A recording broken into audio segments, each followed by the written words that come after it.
Morning all student, है ना। हम लोग केमिस्ट्री फर्स्ट चैप्टर में क्या पढ़ रहे थे, लॉ ऑफ केमिकल कंबाइनेशन, ये है ना। तो सेकंड लॉ पढ़ेंगे हम लोग। सेकंड लॉ क्या है हमारा, लॉ ऑफ कांस्टेंट और definite proportion. Law of constant या डेफिनेट प्रोपोर्शन, है ना, डेफिनेट प्रोपोर्शन, ठीक है। मतलब हिंदी में क्या है, ये स्थिर अनुपात का नियम, ठीक है, स्थिर अनुपात का नियम।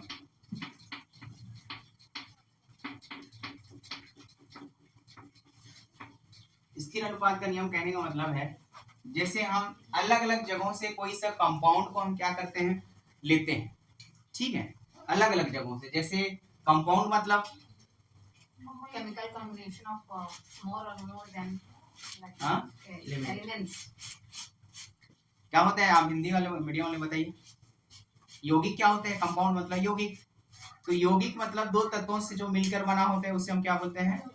तो यदि हम किसी यौगिक को लेंगे, ठीक है, जैसे हमने क्या लिया, एक यौगिक CO2, ये कंपाउंड है कि नहीं है, क्योंकि इसमें देखो दो तत्व है, कार्बन है और इसके एलिमेंट वो किससे मिलके बन रहा है, ये तो आपका क्या हो जाएगा, उत्पाद हो जाता है, ठीक है। ये किससे मिलके बन रहा है, कार्बन और ऑक्सीजन से, ठीक है। तो यदि हम अलग अलग जगहों से क्या करते हैं, उसके कंपाउंड को लेते हैं, ठीक है, तो उसके कंपाउंड किससे बने होते हैं, कार्बन और ऑक्सीजन से। इनका यदि हम रेशियो निकालते हैं तो उनका रेशियो क्या होना चाहिए, इक्वल होना चाहिए, है ना। इधर वाले पार्ट्स को क्या बोलते हैं इंग्लिश में, रिएक्टेंट्स इंग्लिश में, या अभिकारक, और इधर वाले को उत्पाद या प्रोडक्ट्स, ठीक है। तो स्थिर, आप देखो इसका हमको वही रेशियो निकालना है, रेशियो इक्वल है कि नहीं चेक करना है। तो कार्बन का क्या होता है, मास, हाँ, कार्बन का 1 होता है मास, 1 पॉइंट नहीं, ठीक। देखो जैसे एटॉमिक नंबर होता है ना, जैसे कार्बन का एटॉमिक नंबर, परमाणु क्रमांक कितना होता है, उसका डबल उस, है ना, उसको बोला जाता है मास या द्रव्यमान संख्या, ठीक है। तो कितना होता है 12, ठीक है। ऑक्सीजन का कितना होता है 8, तो उसका एटॉमिक नंबर होता है, ठीक है। तो उसका मास कितना हो जाएगा 16, लेकिन यहाँ पे नंबर ऑफ कितना है एटम्स ऑक्सीजन का, तो टोटल कितना मास हो जाएगा ऑक्सीजन का 32 हो जाएगा।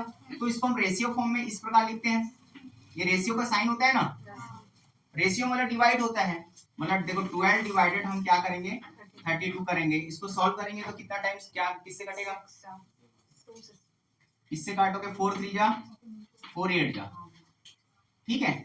तो इसी प्रकार इधर भी आपको चेक करना है, तो इसका रेशियो क्या मिला 3:, तो इधर का भी रेशियो सेम आना चाहिए। तो देखो कार्बन का कितना होता है 12, ऑक्सीजन का सेम आ रहा है ना, इसमें तो सेम आ रहा है, इसमें सेम आ रहा है, तो रेशियो इक्वल हुआ।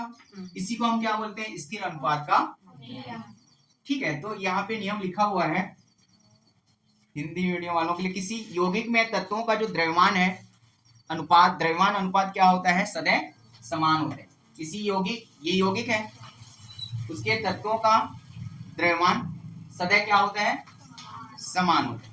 द्रव्यों का अनुपात, ठीक है, उनके द्रव्यमानों का सदैव क्या होता है, समान होता है। ये यौगिक हो गया, किसी यौगिक के तत्वों का द्रव्यमान अनुपात सदैव क्या होता है, समान होता है, जिसको हम क्या बोलते हैं, स्थिर अनुपात का नियम, ठीक है। और आप लोग के लिए रहेगा, ठीक है, any compound ratio of mass of its element are always constant, ठीक है। डेफिनेशन दिया हुआ है, बुक में लिख लेंगे। तो सेकंड लॉ समझ में आया, लेकिन इसमें हमको जैसे चेक करना है, सब में तो इक्वल बनेगा, जैसे H2 ले लिए, O2 ले लिए, ये क्या बनता है, पानी बनता है, ठीक है। ये रिएक्शन आपका बैलेंस है कि नहीं है, तो इसको पहले बैलेंस करना पड़ेगा। तो बैलेंस करेंगे तो क्या करना पड़ेगा, यहाँ पे 2 और यहाँ पे 2, ये करना पड़ेगा। तो इसका भी हम रेशियो निकालेंगे तो इक्वल मिलेगा कि नहीं मिलेगा। तो यदि, हाँ, कहने का मतलब है कि हम किसी का भी क्या करें, कंपाउंड्स का, ये कंपाउंड है ना, और उसके एलिमेंट्स का क्या निकालेंगे, मास का रेशियो निकालेंगे, तो ऑलवेज आर कांस्टेंट या इक्वल। कांस्टेंट वाला दोनों का इक्वल आ रहा है ना, तो दोनों का इक्वल आ रहा है, तो इसमें भी इक्वल आएगा, तो इसको हम बोलेंगे स्थिर अनुपात का बन जाएगा। आगे बढ़े, थर्ड होता है, ये सेकंड लॉ हो गया ना, लॉ ऑफ मल्टीपल प्रोपोर्शन, मतलब ये क्या होता है, गुणित अनुपात का नियम। ठीक है,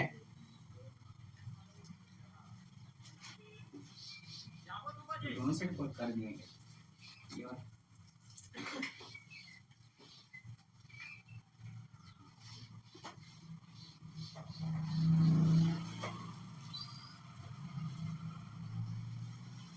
थर्ड लॉ क्या है हमारा, लॉ ऑफ मल्टीपल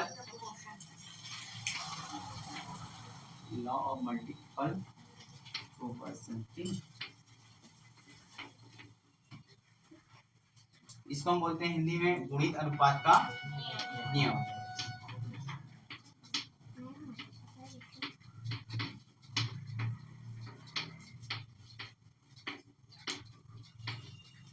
इस नियम को किसने दिया था, it was given by John Dalton. ठीक है, इस नियम को किन्होंने दिया था, और इसके पहले वाला नियम नहीं बताया था ना, वो प्राउस्ट ने दिया था। इसके पहले वाला सेकंड वाला जो लॉ था, लॉ है ना, कांस्टेंट प्रोपोर्शन था ना, या डेफिनिट प्रोपोर्शन, उसको कौन दिए थे, प्राउस्ट, जोसेफ प्राउस्ट। इनको किन्होंने दिया था, जॉन डाल्टन, है ना, इट गिवन वाज, ठीक है, it given was John Dalton. इस नियम को किन्होंने दिया था, इस नियम के अनुसार क्या होता है, जैसे दो हमारे पास क्या है, सपोज अभिकारक, ठीक है, इन अभिकारक से क्या बनेगा, प्रोडक्ट बनेगा, ए बी बनेगा ना, तो इसमें से एक आपका, एक जो है फिक्स्ड होगा और एक क्या होगा, डिफरेंस होगा, मतलब ए बी बनेगा सपोज, और यहाँ पे सपोज बनेगा ए बी 2 बनेगा। ठीक है, तो देखो यहाँ पे दो एलिमेंट है, सपोज दोनों एलिमेंट्स मिलके क्या बनाएंगे, एक कंपाउंड बनाएंगे। तो इनमें से दो कंपाउंड इस टाइप का बनेगा कि एक जो है फिक्स होगा, मतलब देखो इसमें से ए वाला एलिमेंट फिक्स है ना, और बी वाला क्या होगा, डिफरेंट होगा, बट उनका मास डिफरेंट नहीं होगा, मास सेम होगा, बट यहाँ पे एटम ऑफ नंबर कितना है, तो उनका नंबर बस संख्या बढ़ेगा, उस द्रव्यमान की संख्या क्या होगा, बढ़ेगा, लेकिन मास तो सेम होगा ना। लेकिन यहाँ पे दो एटम्स हैं या दो परमाणु हैं, तो उनका द्रव्यमान संख्या बढ़ेगा ना। तो जैसे एग्जांपल के लिए कार्बन और ऑक्सीजन मिलके क्या क्या बना सकते हैं, देखो दो हम ले रहे हैं एलिमेंट्स, कार्बन CO मतलब हाँ, कार्बन मोनोऑक्साइड बोला जाता है, ठीक है, CO को, और CO2 बनेगा। देखो इसमें से फिक्स्ड एलिमेंट्स कौन सा है ना, और डिफरेंस एलिमेंट ऑक्सीजन है ना। तो इनका हम यदि रेशियो निकालेंगे, मतलब इसको सपोज ये फर्स्ट जो डिफरेंट वाले एलिमेंट्स हैं उनका मास को हमने क्या मान लिया, m1, और सेकेंड वाले एलिमेंट्स को हमने क्या मान लिया, डिफरेंट एलिमेंट्स को m2। तो m1 अपॉन m2 का जो मान होगा वो क्या होगा, एक होल इंटीजर्स होगा, क्या होगा, एक होल इंटीजर, मतलब एक पूर्णांक संख्या होगा।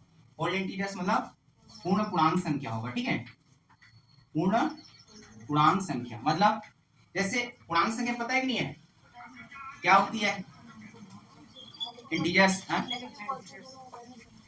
नेगेटिव पॉजिटिव दोनों होता है, और जीरो होता है कि नहीं होता, होता है, तो उसको ही बोला जाता है। और होल इंटीजर्स, होल इंटीजर्स क्या होता है, इंटीजर्स तो हो गया, होल इंटीजर्स क्या होता है, उसमें जीरो इंक्लूड कर दिया जाता है, हो गया, वही है होल इंटीजर्स। मतलब कहने का मतलब ये है, जो भी हम रेशियो निकालेंगे वो आपको पॉइंट में नहीं मिलना चाहिए, ठीक है, या जैसे 1:1/2 या हाफ, वही हुआ ना पॉइंट वाला, तो ऐसे नहीं मिलना चाहिए। क्या मिलना चाहिए, रेशियो आपका एक होल इंटीजर्स में मिलना चाहिए, जैसे 1:5, इस टाइप का आपको मिलना चाहिए। तो समझ में आ रहा है, पहले समझ लो फिर डेफिनेशन हम देखेंगे, ठीक है।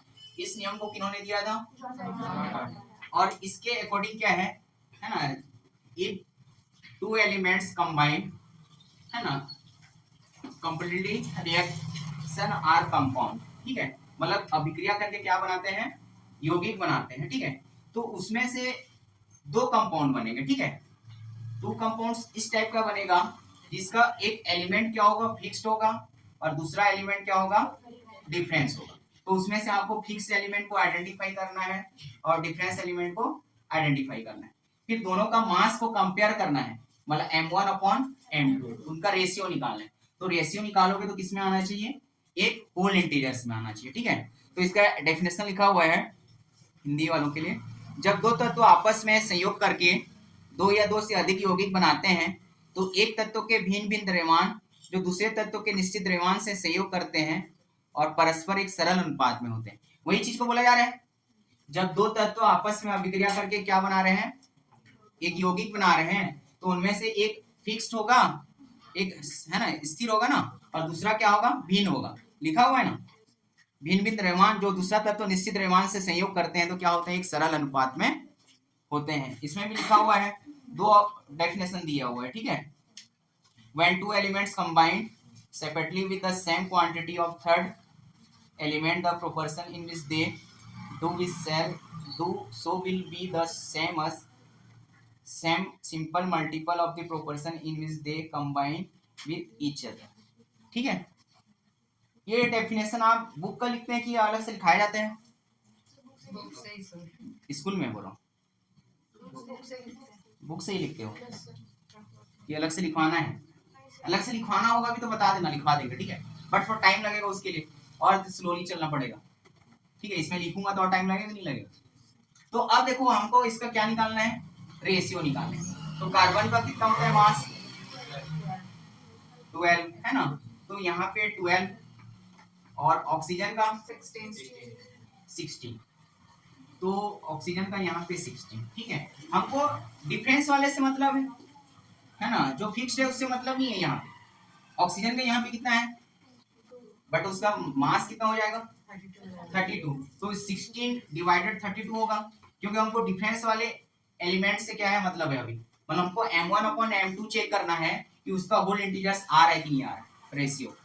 तो देखो इन दोनों को सॉल्व करेंगे तो रेशियो क्या मिलेगा, 1/2, इसका मतलब क्या है 1/2, और ये होल इंटीजर्स है कि नहीं है, मतलब इसका मान जो है देखो, एक इसको हम पूर्णांक संख्या बोलते हैं ना 1 को, और 2 को भी बोल सकते हैं ना। लेकिन ये ऐसा होता, सपोज 1.5 होता और रेशियो 2.3 होता, तो इसको हम बोलेंगे क्या, तो ऐसा कभी नहीं होता है। तो समझ में आया थर्ड लॉ कि नहीं आया, चलो एक का निकाल के बनाओ। तो फिक्स्ड और डिफरेंस एलिमेंट्स भी बता देंगे, और जैसे कार्बन डाइऑक्साइड, जैसे हाइड्रोजन और ऑक्सीजन मिलके क्या क्या बनाते हैं, 2 कंपाउंड बनाते हैं, सपोज H2O और H2O2, ठीक है। इसमें से फिक्स्ड एलिमेंट कौन सा है? और डिफरेंस, और इसका रेशियो निकालेंगे तो कितना आएगा, फिक्स्ड वाले का तो फिक्स ही रहेगा, 1/, ऐसा है डायरेक्ट आ रहा है, इसका 1/, इसका सर 1/4 है, इसका इधर वाले का नहीं, इसको एक साथ नहीं निकालना है, बस इसका निकालना है, ऑक्सीजन का। और उसको कैसे निकालना है, m1 अपॉन m2, मतलब डिफरेंस एलिमेंट का मास डिवाइडेड ये आपका सेकंड एलिमेंट का मास। सर तो सब में सेकंड एलिमेंट का मास निकालना है, हाँ डिफरेंस वाले का, और दोनों का मास नहीं निकालना है, दोनों का रेशियो निकालना है, m1 अपॉन m2 करें। इस एलिमेंट के मास को आपने क्या मान लेंगे, m1, और इस एलिमेंट के मास को, उनका रेशियो चेक करना है। इसके इसके पहले वाले लॉ में हमने क्या देखा, इन दोनों का हमने क्या देख रहा था, रेशियो देखा। इसमें थोड़ा डिफरेंस है ना, थोड़ा डिफरेंट है कि नहीं है, इसमें वो रेशियो निकाल रहे थे जो आप बोल रहे हैं। इसके पहले वाले लॉ में कौन सा लॉ था वो, डेफिनाइट प्रोपोर्शन, ठीक है, उसमें आप जो बोल रहे हैं वैसे निकालते थे रेशियो। इसमें क्या निकालना है, जो डिफरेंस एलिमेंट है उसका रेशियो निकालना है, फिक्स्ड वाले का बन जाएगा। इसका रेशियो कितना आया सभी का, 1/2 आया, कैसे आया,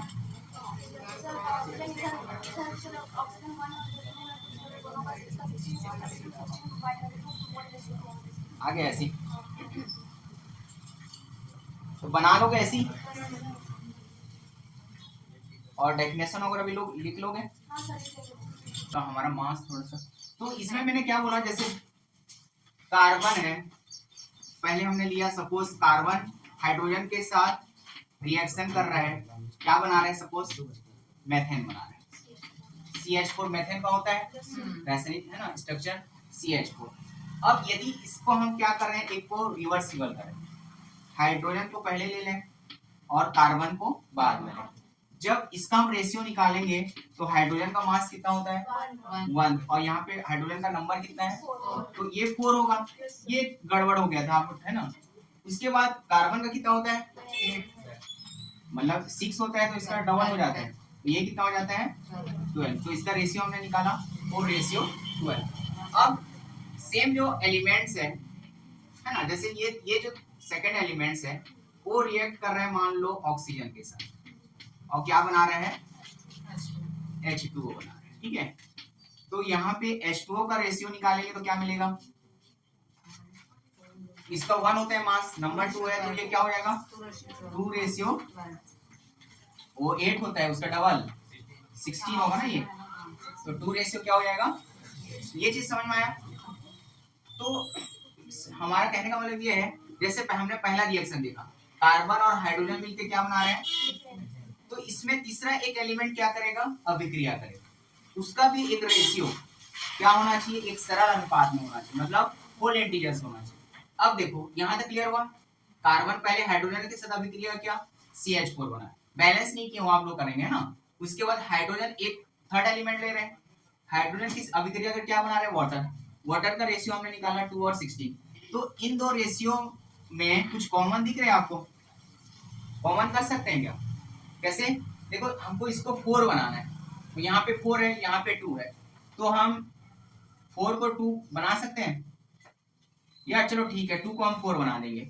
तो इसको बनाने के लिए क्या करना पड़ेगा, 2 से मल्टीप्लाई करना पड़ेगा, तो ये कितना हो जाएगा 4 रेशियो 32। इसको हम ऐसा भी लिख सकते हैं कि नहीं, इसको सॉल्व करेंगे तो वही तो आएगा ना। अब देखो यहाँ का फर्स्ट रेशियो इनका इक्वल हुआ, फर्स्ट रेशियो क्या हुआ 4 4 इक्वल हुआ ना, तो इसका डायरेक्ट हम जो रेशियो निकालेंगे क्या रेशियो मिलेगा, इसका जो डिफरेंट रेशियो को हम उस ले लेते हैं 12 रेशियो 32 करके, ये आपका फाइनल आंसर हो जाएगा। किसके लिए, ये सीधा कार्बन से ऑक्सीजन के लिए, मतलब ये कार्बन डाइऑक्साइड के लिए रेशियो मिलेगा, ठीक है आपको डायरेक्ट। जो नया कंपाउंड बनेगा, देखो कार्बन और हाइड्रोजन मिला था, उसका उस एक कंपाउंड मिला था मेथेन, मेथेन का रेशियो हमने निकाला 4 रेशियो 12। फिर हमने एक एलिमेंट्स जोड़ा हाइड्रोजन के साथ ऑक्सीजन को, वो कौन सा बनाया कंपाउंड, वाटर, वाटर का हमने रेशियो निकाला। अब हम रेशियो एक रेशियो को हमको इक्वल करना है, तो 2 रेशियो 16 को हम 4 रेशियो 32 भी कर सकते हैं, कर सकते हैं कि नहीं, क्योंकि इसको सॉल्व करेंगे, देखो 4 डिवाइडेड 32 को करेंगे तो 2 2 जा 4 और 2 1 जा 2 6 जा 2 होता है ना, तो 2 रेशियो 16 कर सकते होता है ना। अब हम डायरेक्ट H और H यहाँ कॉमन है, डिफरेंट एलिमेंट क्या है C और O, तो कार्बन और ऑक्सीजन मिलके क्या बनाते हैं कार्बन डाइऑक्साइड, तो कार्बन डाइऑक्साइड का डायरेक्ट रेशियो क्या हो जाएगा 12 रेशियो 32। इसको हम बोलते हैं लॉ ऑफ इक्विवेलेंट प्रोपोर्शन, ठीक है। सर तो वो चेंज करना था तो उसको H4 और C एक को रिवर्सिबल करना है, व्युत्क्रम मतलब क्या होता है, रेसिप्रोकल, चेंज करना है, एक को चेंज करना है, ठीक है, बाकी दूसरा वाला सेम रहेगा। और यहाँ पे H और H कॉमन है, मतलब हाइड्रोजन कॉमन है ना, कौन से एलिमेंट बच रहे हैं कार्बन और ये दोनों एलिमेंट्स मिलके कौन सा कंपाउंड बनाते हैं, तो उनके कंपाउंड का जो रेशियो होगा इन रेशियो से आपको फाइंड आउट हो जाएगा, इक्वल होगा। जैसे देखो 12 रेशियो 32, ठीक है, आया समझ में। देखो इसमें 3 एलिमेंट्स लेने, फर्स्ट 2 एलिमेंट्स को आप उससे है ना क्या बनाओगे, कंपाउंड बनाओगे, तो जो कंपाउंड बनेगा उसका रेशियो फाइंड आउट कर लोगे, यहाँ तक क्लियर। फिर हमने जो एलिमेंट लिए हैं उस एलिमेंट में थर्ड एलिमेंट आप ऐड करेंगे, थर्ड एलिमेंट ऐड करेंगे तो जो कंपाउंड बनेगा उसका रेशियो निकाल लेंगे। देखना है कि दोनों रेशियो को हम इक्वल कर सकते हैं क्या, एक, तो जैसे यहाँ 4 है यहाँ 2 है, हमको इसको भी 4 करना है, तो 2 से हमने मल्टीप्लाई कर दिया दोनों रेशियो, यहाँ तक क्लियर। उसके बाद अब ये कॉमन एलिमेंट है, डिफरेंट एलिमेंट क्या बचा कार्बन और, तो कार्बन और ऑक्सीजन मिलकर कौन सा कंपाउंड बनाता है, तो कार्बन डाइऑक्साइड का रेशियो क्या हो जाएगा यहीं से 12 रेशियो 32। जो कॉमन है उसको छोड़ देंगे, डिफरेंस वाले रेशियो को लिख देंगे। तो इसको हम बोलते हैं लॉ ऑफ इक्विवेलेंट प्रोपोर्शन या व्युत्क्रम अनुपात का। आया को किसने दिया था? रिचर्ड। J B. रिचर्ड। ठीक है, लास्ट वाला लॉ बचा है। ठीक है, ये हो गया, समझ में आया ना सभी को? एक क्वेश्चन बना के लाना। ये क्वेश्चन समझ में आया ना क्या है? ऐसे ऐसे ट्राई करते रहना तभी तो सीखोगे।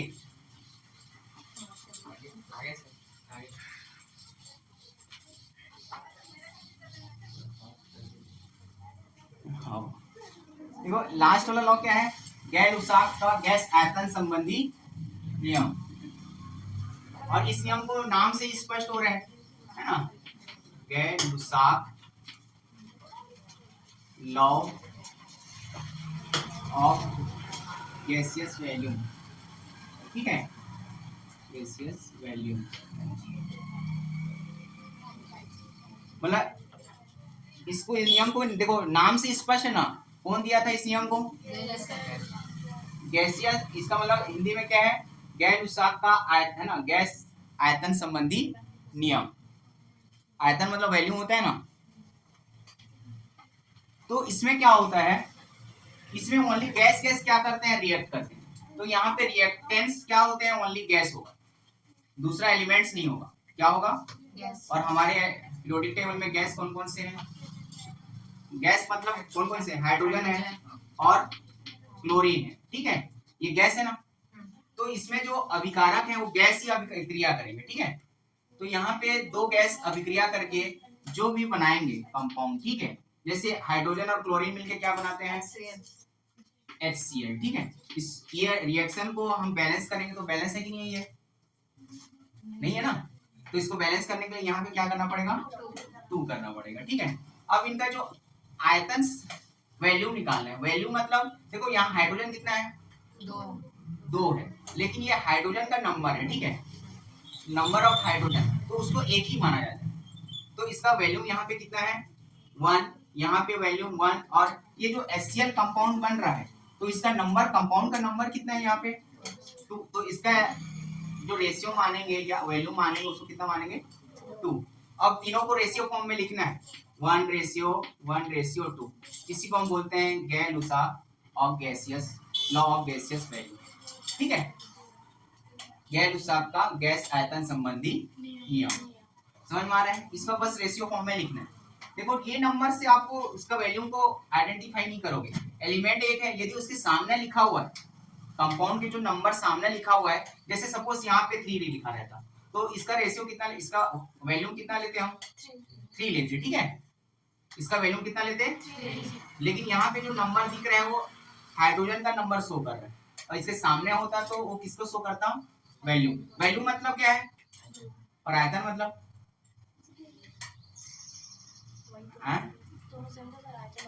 दोनों सेम नहीं। क्या होता है? नहीं, वैल्यूम। हाँ, क्या होता है? आयतन मतलब जितना, ठीक है, स्पेस लेगा, ठीक है, वो उसका नंबर पे डिपेंड करेगा। तो उसको रेशियो फॉर्म में ऐसे आपको बस लिखना है। तो यहाँ पे डेफिनेशन लिखा हुआ है, जब गैसें आपस में रासायनिक संयोग करती हैं, ये गैस ही है ना, हाइड्रोजन और आपस में अभिक्रिया करती हैं, तो उनके आयतनों में सरल अनुपात होता है। ये सब सरल अनुपात है ना, 1:2 होल नंबर है ना। यदि उनके संयोग से बने उत्पाद भी गैसीय हो तो उनका आयतन भी अभिकारकों के गैस के आयतन के सरल अनुपात में होता है। चाहे इनके मतलब गैस के अभिक्रिया से इधर चाहे आपका गैस भी ना बने, बट हाइड्रोक्लोरिक क्या है? एक गैस है, क्या है? एसिड है। तो क्या है? गैस है कि नहीं है ना।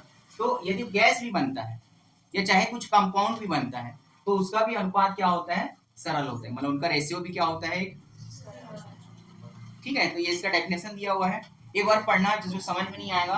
रेशियो के फॉर्म में ऐसे ही आना चाहिए। हाँ, ऐसी रेशियो के फॉर्म में लिखना है आपको। हाँ, नंबर को बस उसका रेशियो लिखना। ठीक है।